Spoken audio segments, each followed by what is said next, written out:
what we've gone through and what, you know, millions of families have gone through. Rest in peace, my beautiful mother. But I think more so the family is more family than ever. You know, and you know, it's kind of crazy to say. It's like, you know, certain things you don't think you're never gonna have to even experience. Kim Porter's passing is like a big question mark for her kids. They still don't know exactly what happened.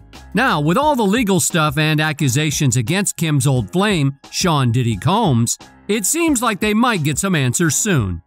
Recently, Kim's son, Quincy Brown, got all nostalgic and shared cute pictures of him and his mom on social media. In one pic, Kim is looking away, and Quincy is rocking some cool Nike gear. In another, she's smiling, and Quincy is saying he's a young Pooh Bear. He also called himself a mama's boy in an earlier post, making people wonder if he's still trying to figure out what really went down with his mom.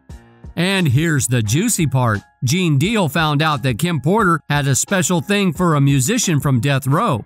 In a family photo with Diddy, she's wearing a Tupac Shakur T-shirt, showing her connection to the artist. It's said that Tupac and Diddy had a falling out over Kim, and it might have had something to do with Tupac's troubles. Now, Quincy thinks this feud might be the reason his mom is gone too. To get the full scoop, you'll have to stick around until the end. Everybody knew that Puff took Tupac blueprint and changed Biggs and Bad Boy in image. I get around. Well, to start off, it turns out that Diddy's jealousy wasn't confined to just a romantic involvement with Kim Porter. Instead, it was deeply rooted in a more profound rivalry with Tupac. Some suggest that Kim Porter and Diddy were supposedly swingers, and their relationship had an open dynamic. However, when it came to Tupac, all bets were off. Tupac, with his unparalleled rap prowess, charismatic persona, and a fan base spanning the globe, stood as a towering figure in the hip-hop landscape. In contrast, Diddy, recognized for his entrepreneurial acumen as a businessman, found himself in the shadow of Tupac's artistic brilliance. This juxtaposition created a potent cocktail of competition, intensifying the dynamics between them.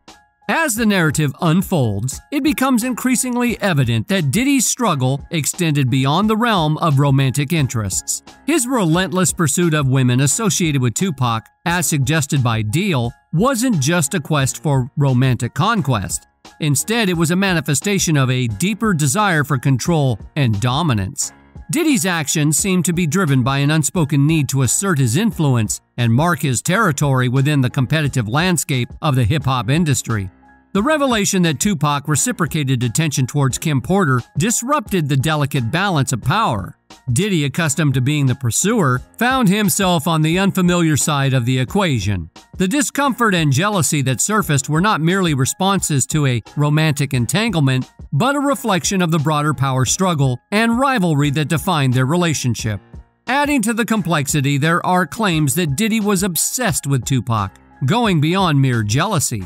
Deal mentioned instances where Diddy seemingly copied Tupac's taste in fashion, such as getting the same yellow Versace shirt that Tupac had.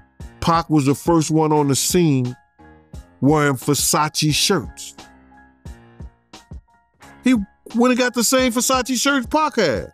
Additionally, there are allegations that Diddy passed off Tupac's words as his own, even as recently as 2 years ago. That at his Grammy Award winning speech, he used the same speech that Pac used. At the 2022 Grammy Awards, Diddy delivered a compelling speech emphasizing how Black people hold the key to shaping the direction of the entertainment industry. He highlighted that from films to fashion trends, the Black community has significant influence, determining what's considered cool, hot, and even influencing the music and dance preferences of younger generations. While Diddy's speech gained widespread attention and acclaim, there was a notable issue. Tupac had expressed a similar sentiment in an interview while he was alive. The acknowledgement or credit to Tupac was missing, even though Diddy seemed to be echoing his words verbatim. While coincidences can happen, copying the same idea twice suggests a pattern. This apparent pattern of Diddy's emulation doesn't stop there. There are indications of an unusual fixation on Tupac. According to Deal's account, Diddy pursued almost every woman who had been associated with Tupac during his lifetime. Notably, Sarah Chapman, who later became one of Diddy's baby mamas, had a connection with Tupac. Their relationship, while never officially confirmed as dating, raises questions about the nature of their association, particularly as Diddy was still in a relationship with Porter at the time. So you believe Diddy, he only got with Sarah Chapman because Pac, he had her at one point? And it was a bet in the office. Sarah was messing with an NBA basketball player. Puff bet all the niggas didn't believe that he could get it within 2 weeks, $100. So she actually was a $100 bet. Despite the challenging start to their parenting journey, Diddy has maintained a close relationship with Chapman as they raise their child, Chance, together. However, rumors suggest that one of the primary reasons Diddy got involved with her was because of her past connection with Tupac, seemingly indicating a pattern of repeating a toxic cycle. Beyond attempting to emulate Tupac by pursuing the women he was involved with, the Harlem rapper took his admiration a step further. According to Gene Deal, Diddy started taking acting classes right after Tupac expressed his interest in filmmaking. The catch was that Diddy took it to extremes, adopting aspects of Tupac's life that were not entirely suitable. Notably, Tupac received acclaim for his role in the breakout film Juice, where he played the character Roland Bishop, a Harlem teenager involved in serious crimes. After Tupac had already been cast, it was revealed that Diddy wanted the role and tried to get it. In the auditions for Bishop, Tupac's dynamic and powerful performance immediately impressed producer Neil Moritz, who cast him on the spot. The backstory reveals that when Tupac auditioned for the role, Diddy, then known as Puff, expressed his interest in playing Bishop. Despite the film already having Tupac cast in the role, Diddy approached Ralph McDaniels, who was working on the movie, expressing his desire to be Bishop. However, the producers, aware of Diddy's history of getting fired from other productions, refused to give him an audition, standing firm on their decision. It appears that Diddy's resentment over being overshadowed by Tupac might have fueled his pursuit of Tupac's romantic connections. Around the same time, it was disclosed that Tupac had been involved not only with Biggie's then-wife Faith Evans, but also with various women affiliated with Diddy's record label Bad Boy, including Kim Porter, who was Diddy's girlfriend at the time. This revelation seemed to deeply affect Diddy, and according to Gene Deal, it became a source of ongoing tension. In fact, Deal disclosed that Diddy allegedly confronted Porter multiple times over these allegations.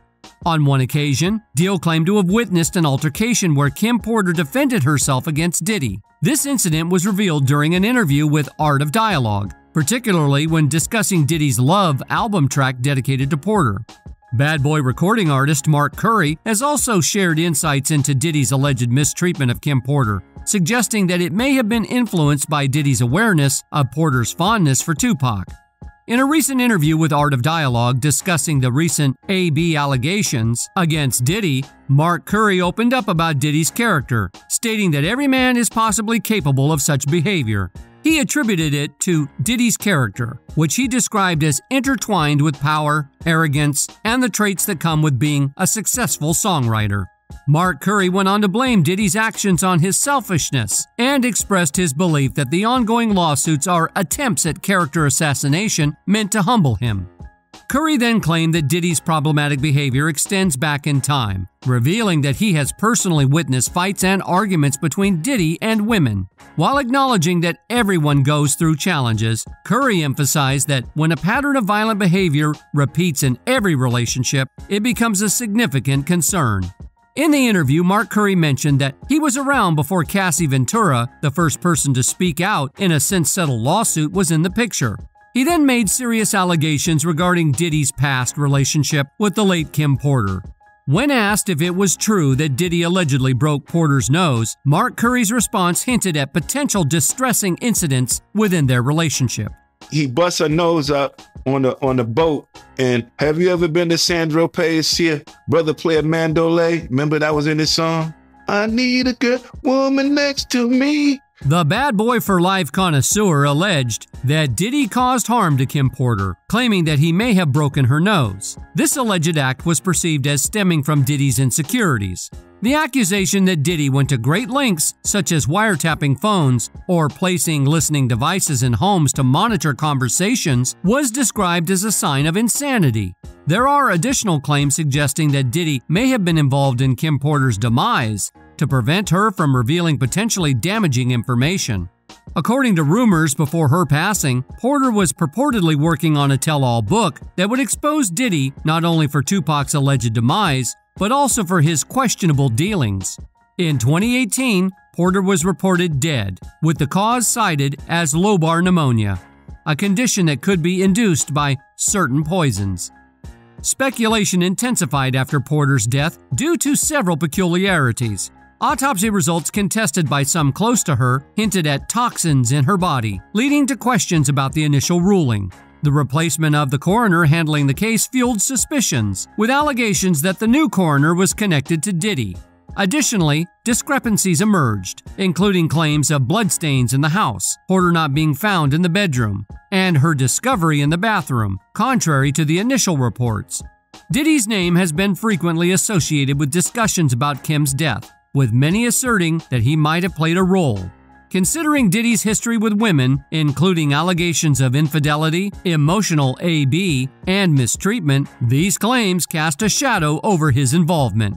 But seriously, what do you think about this? Do you believe Diddy is involved in her passing, or do you have different ideas? Share your thoughts below. And while we wait for more news, be sure to comment and check out our next video for more Hollywood drama you didn't know you wanted.